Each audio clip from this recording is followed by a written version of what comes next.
welcome you all to UNAPO School Chanu, Imphal East, a fully residential school ranked Manipur #1 in All India School Ranking Awards 2023-24 by Education World in Co-Education Boarding School category. Academic session for 2024-25 will begin on 1st April 2024. Registrations are open for classes 4 to 9. Hurry up for registration.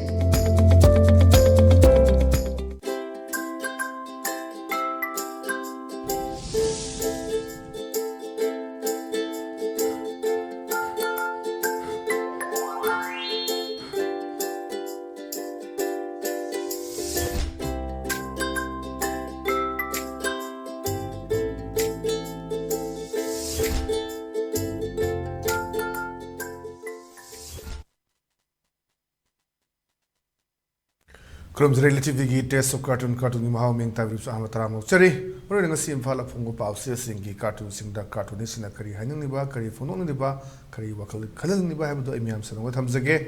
mori nga si chale bu chehi si aroi bu min haibas dai 2023 chehi si asukki matik manipur da kaw ngam roi da ba chehi mun le horagani sana gi kali na traga amu bu kali ni yek tuna le horagani adumba tamthira ba haibatai yam nungai taba tha nipan phajilakadra adumba iho hajil leiriba irang anu misubam namum khangdaba misimina adugi mayum ke mikya thadokiba kya mana koi mamang makta da pikhamna khiba kya ma yaukre duna asum bache si amuhanna laktaba oidesanu haidana ELITETV ki makedi mayam da haijake loina koi hayeng si anobu chehibu taram no oga tangduli taba adum ing tapa manipur purakna ba koi hondamine sa khum thamjage do sali but say 2023 city dum sat khasanu haidana ahmad lokhasage koi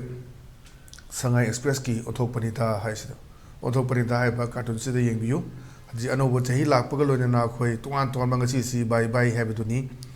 2023 si bye bye pi gi dobani adu hayendagi anobo chahi 2024 si taram okadabni adu mayam si umangi matam dadi umangi chahi singda bye bye chadna thakna mayam se hek tapung baro tabuga bamula thadna rocket thadna kari tawdna mayam tawdna du kumsi di ya tawda mande aduga tuan tuan basing su athing bathami tawdna ba maruna lari film asida picnic chaba kari tawbu khotpa chapi ganu haidana ya phajana appeal tawbu lei ana yum yum da hoi harau theamba phongdok saba adudi tudobu kisu kaibinete ana yaringai di tobi nu haina tuan tuan ba aram ba tengol su akhoi appeal tawbu lei do tuan tuan lup singasu awareness satana microphone akhoi mic siznatana jaga jaga lekai sinda thongju kendra da mamang da dum chachkiba leire ana ada ayamana ngasi cartoon ji adumani phom oyo mali ahamda leire basi motorbike ta pakhang amaga leisabi amaga chatpani to ahal loiba amsi ura haibani hai muskindo manipur mai sakli bani ko sahi loibagi houbagi ithak irang tawganu khigat kanu dasa ta jagani na mayam si aduna hajik si tuan tuan ba leader mayam leba warak wate minaba mayam su leira mani aduna angang basis pide ni nu khigat kanu langanu haduna lamhen ba yawdi madu dasa ta jani na areda thawri ba hero sina khumam baduni Japan love is Tokyo ngasi di thawlu di fau thokai ge na ano tawganu angang sa aduna hajik si matam je phatte haidana cartoonist sing su mogi editorial wakhal ma leiba yana message ma pina bhona ba aduni aduda lang la khotna leiranu ana jikse matam je phatte to sata jani haibaduni ana ayam na ngasi cartoon sing si bye bye new year the best away mathang dal reisna khoi sana leiba ki loire dana haibaduni loire dana haiba sida yengbiyo ani wari sanamne mamana ba ani bye bye nimita bratta tawba hone deda ana haiba adeda amasna khumma khuni mamana sina irang phatte lengak soli lusing bayami aduna bratta tawjarage handak tiena demta tawjaro lang haibdune aduna mana piri bas de ya piri ya phajaba musid hai se irang phatte lengak se soli hai sinna lusing bayami aduna bratta tawjarage haduna mayama hoji tongan tongan ma phom singda lang ba khutpa tawba khoi yumda tawjaba dudi kisu kaide ekta sumang thelong thoktuna loudspeaker thadana kari tawna tawru tawbiganu hadna tongan tonba section kya dagi su taw apel tawrei khoi handaki sei sida khwai dagi kaw ngam loi da haidi sei khudingi ningo loibi sina khwai dagi pamjaba du yang gi nini pan ba adumba Ningol Chakkouba ꯑꯩꯈꯣꯏ ꯄꯥꯡꯊꯣꯛꯈꯤꯗ꯭ꯔꯕꯅꯤ ꯑꯗꯨꯒ ꯑꯃꯔꯣꯝꯗ ꯇꯣꯉꯥꯟ ꯇꯣꯉꯥꯟꯕ ꯍꯤꯟꯗꯨ ꯙꯔꯃ ꯂꯥꯏꯅꯤꯡ ꯆꯠꯄꯁꯤꯡꯕꯨ ꯊꯥꯖꯕ ꯁꯤꯡ ꯑꯆꯧꯕ ꯗꯤꯋꯥꯂꯤ ꯃꯩꯒꯤ ꯀꯨꯝꯍꯩ ꯄꯥꯡꯊꯣꯛꯈꯤꯗ꯭ꯔꯕꯅꯤ ꯑꯗꯨꯒ ꯑꯃꯔꯣꯝꯗ ꯑꯩꯈꯣꯏ ꯈ꯭ꯔꯤꯁꯇꯥꯟ ꯂꯥꯏꯅꯤꯡ ꯆꯠꯄꯁꯤꯡꯒꯤ ꯑꯗꯨꯒꯨꯝꯕ ꯈ꯭ꯔꯤꯁꯃꯥꯁꯀꯤ ꯊꯧꯔꯝꯁꯨ ꯑꯩꯈꯣꯏ ꯌꯥꯝꯅ ꯂꯣ ꯀꯤꯗ ꯂꯥꯏꯒꯤ ꯄꯥꯡꯊꯣꯛꯇꯕ ꯄ꯭ꯔꯦꯌꯔ ꯇꯧꯕ ꯑꯗꯨꯅ ꯑꯣꯏꯔꯀꯥꯟꯗ ꯄꯥꯡꯊꯣꯛꯈꯤꯕꯗꯨꯅꯤ ꯑꯗꯨꯅ ꯍꯧꯖꯤꯛ ꯐꯤꯕꯝꯁꯤ ꯄ꯭ꯔꯖꯥꯅ ꯄꯥꯝꯃꯤꯁꯦ ꯃꯇꯧ ꯀꯔꯝꯍꯥꯏꯅ ꯇꯧꯗꯨꯅ ꯁꯥꯟꯇꯤ ꯄꯨꯔꯛꯀꯗꯒꯦ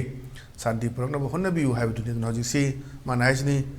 ꯕꯥꯏ ꯅꯨꯃꯤꯠꯇ ꯕ꯭ꯔꯠꯇ ꯇꯧꯕꯗꯤ ꯍꯧꯅꯗꯦꯗꯥꯅ ꯃꯔꯨꯞꯁꯤꯅ ꯍꯥꯏꯔꯛꯄꯅꯤ ꯃꯥꯏ ꯃꯔꯨꯞ ꯑꯃꯁꯤꯅ ꯏꯔꯥꯡ ꯐꯠꯇꯦ ꯂꯩꯉꯥꯛ ꯁꯣꯜꯂꯤ ꯂꯨꯆꯤꯡꯕ ꯌꯥꯝꯃꯤ ꯑꯗꯨꯅ ꯕ꯭ꯔꯠꯇ ꯇꯧꯖꯔꯒꯦ ꯍꯟꯗꯛꯇꯤ ꯍꯥꯏꯗꯅ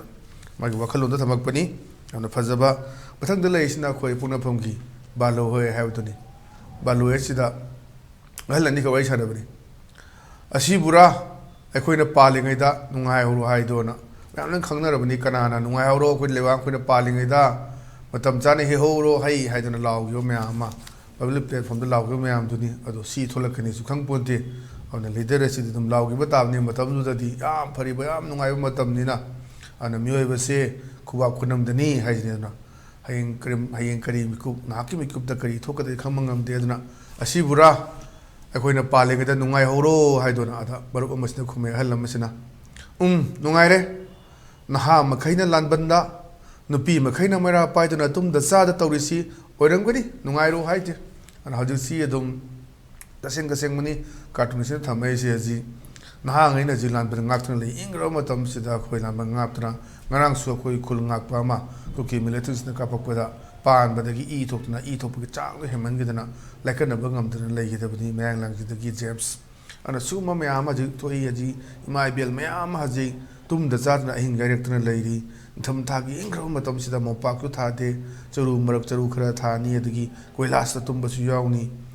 ꯇꯣꯉꯥꯟ ꯇꯣꯉꯥꯟꯕ ꯃꯌꯥꯝꯅꯤ ꯍꯧꯖꯤꯛ ꯇꯧꯔꯤꯕꯁꯦ ꯑꯗꯨꯅ ꯁꯤꯔ ꯑꯩꯈꯣꯏꯅ ꯅꯨꯡꯉꯥꯏꯍꯧꯔꯣ ꯑꯩꯈꯣꯏꯅ ꯄꯥꯜꯂꯤꯉꯩꯗꯅ ꯂꯥꯎꯈꯤꯕꯗꯣ ꯍꯥꯏꯗꯅ ꯄ꯭ꯔꯖꯥꯁꯤꯡꯅ ꯁꯣꯟꯅꯕ ꯇꯥꯁꯣꯟꯅ ꯉꯥꯡꯅꯕꯗꯣ ꯃꯗꯨ ꯎꯕꯗꯒꯤ ꯀꯥꯔꯇꯨꯟ ꯑꯁꯤꯅ ꯊꯝꯃꯛꯄꯅꯤ ꯍꯥꯏꯗꯅ ꯑꯩꯒꯤ ꯃꯤꯠꯌꯦꯡꯗꯒꯤ ꯊꯝꯖꯒꯦ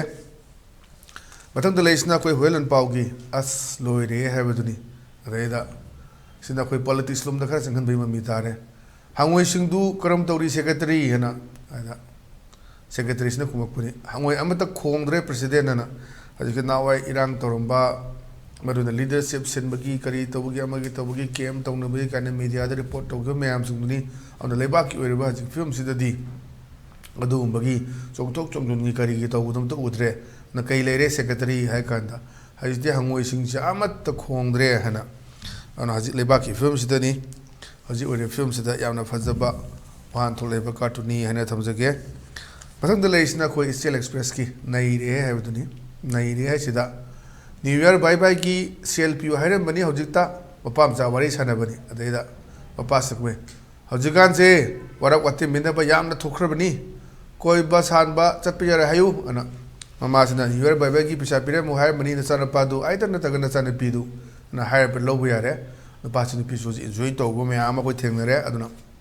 ꯅꯨꯄꯥꯁꯤꯅ ꯍꯥꯏꯔꯤ ꯆꯥꯛ ꯆꯥꯅ ꯍꯧꯖꯤꯛꯀꯥꯟꯁꯤ ꯋꯥꯔꯦꯛ ꯋꯥꯇꯝꯕꯤꯅꯕ ꯌꯥꯝꯅ ꯊꯣꯛꯈ꯭ꯔꯕꯅꯤ ꯀꯣꯏꯕ ꯂꯪꯕ ꯆꯠꯄ ꯌꯥꯔꯦ ꯍꯥꯏꯌꯨꯀꯣꯅ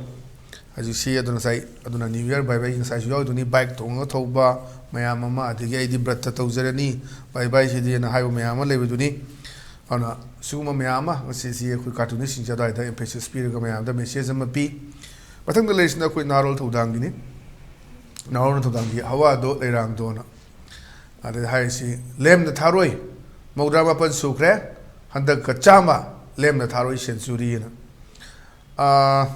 ꯃꯌꯥꯝꯅ ꯈꯪꯅꯔꯕꯅꯤ ꯂꯦꯝꯅ ꯊꯥꯔꯣꯏ ꯑꯁꯤ ꯀꯩꯅꯣ ꯑꯩꯈꯣꯏ ꯋꯥꯍꯩꯁꯦ ꯂꯩꯇꯕ ꯋꯥꯍꯩꯅꯤ ꯂꯦꯝꯅ ꯊꯥꯔꯣꯏ ꯍꯥꯏꯕꯁꯦ ꯑꯗꯒꯤ ꯂꯩꯕꯥꯛꯀꯤ ꯑꯩꯈꯣꯏꯒꯤ ꯂꯝꯗꯝ ꯑꯁꯤꯒꯤ ꯂꯝ ꯏꯟꯆꯤ ꯑꯃ ꯐꯥꯎꯕ ꯌꯦꯇꯨꯝ ꯃꯅꯥꯛꯇ ꯄꯛꯄ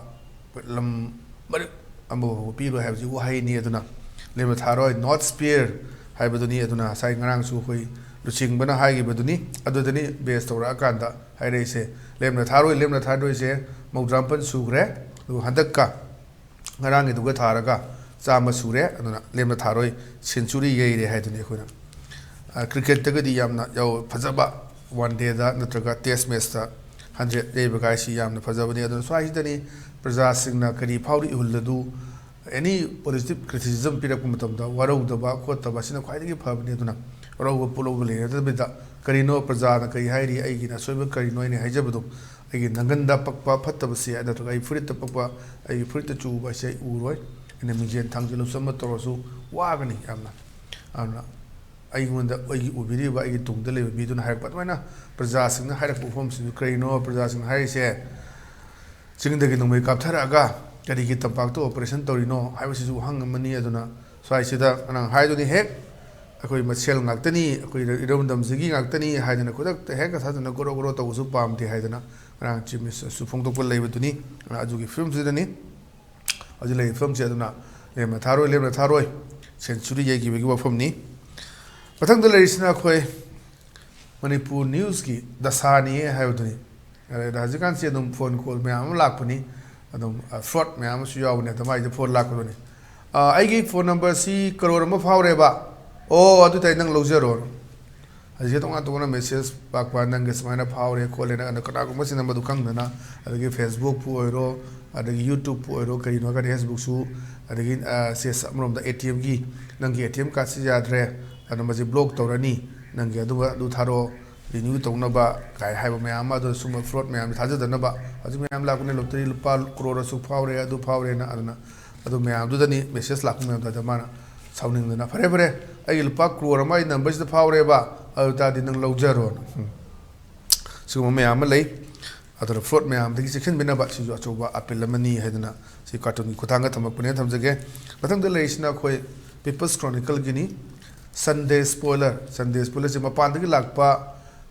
ꯀꯩꯅꯣ ꯍꯥꯏꯇꯥꯔꯦ ꯁꯤꯐꯥꯏ ꯅꯠꯇ꯭ꯔꯒ ꯑꯩꯈꯣꯏ ꯏꯁꯇꯦꯠꯀꯤ ꯑꯗꯨꯝ ꯃꯀꯣꯏꯒ ꯆꯣꯡꯕꯤꯅ ꯃꯄꯥꯟꯒꯤ ꯂꯧꯔꯁꯦ ꯑꯗꯨꯗ ꯃꯩꯔꯥ ꯄꯥꯏꯕꯤꯁꯤꯡꯒ ꯋꯥꯔꯤ ꯁꯥꯟꯅꯕꯒꯤ ꯁꯤꯟꯗꯨꯅꯦ ꯍꯧꯖꯤꯛ ꯎꯠꯂꯤꯁꯦ ꯑꯗ ꯍꯥꯏꯒꯦꯗ Are you here to stop violence? ꯅꯪ ꯁꯤꯗ ꯂꯥꯛꯏꯁꯤ ꯅꯪ ꯍꯧꯖꯤꯛ ꯂꯩꯔꯤꯕ ꯏꯔꯥꯡꯁꯤ ꯂꯦꯞꯍꯟꯅꯕ ꯂꯥꯛꯄ꯭ꯔꯥ ꯑꯣ ꯅꯠꯇ꯭ꯔꯒ coming here to avert peace ꯊꯨꯒꯥꯏꯅꯕ ꯂꯥꯛꯄ꯭ꯔꯥ peace ꯃꯊꯛ ꯃꯈꯥ ꯑꯣꯟꯊꯣꯛꯅꯕ ꯂꯥꯛꯄ꯭ꯔꯥ ꯑꯗꯨꯝꯕ ꯃꯐꯝꯅꯤ ꯊꯝꯃꯤꯁꯦ ꯑꯗꯨꯅ ꯁ꯭ꯋꯥꯏꯁꯤꯗ ꯄꯤꯔꯤꯕ ꯃꯦꯁꯦꯖ ꯑꯁꯤꯗꯤ ꯃꯔꯨꯑꯣꯏꯅ ꯑꯩꯈꯣꯏ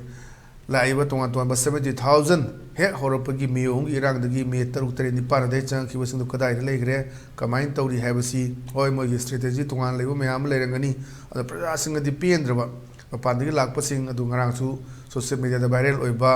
ꯑꯗꯨꯒ ꯄꯦꯔꯥꯃꯤꯂꯤꯇꯔꯤ ꯐꯣꯔꯁ ꯀꯥꯡꯕꯨꯒ ꯑꯩꯈꯣই ꯕꯪꯀꯔ ꯁꯦꯝꯃꯤꯟꯅꯩ ꯀꯥꯏꯅ ꯚꯤꯗꯤꯑꯣꯒ ꯊꯥꯒꯠꯂꯛꯄ ꯈꯣꯠꯄ ꯃꯌꯥꯝ ꯑꯃꯁꯨ ꯑꯩꯈꯣꯏꯗ ꯎꯕꯗꯨꯅꯤ ꯑꯗꯨꯅ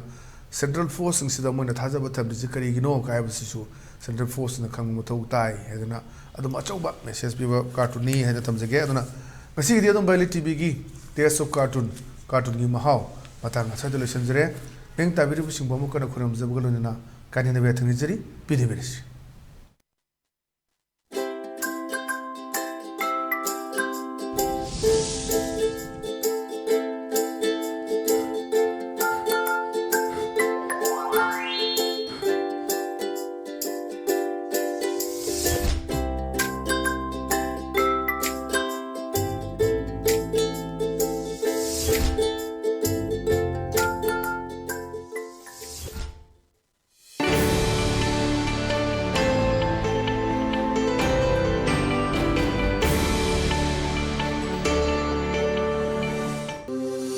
Welcome you all to UNAPA School Chanum, Imphal East, a fully residential school ranked Manipur #1 in All India School Ranking Awards 2023-24 by Education World in Co-Education Boarding School category. Academic session for 2024-25 will begin on 1st April 2024. Registrations are open for classes 4 to 9. Hurry up for registration.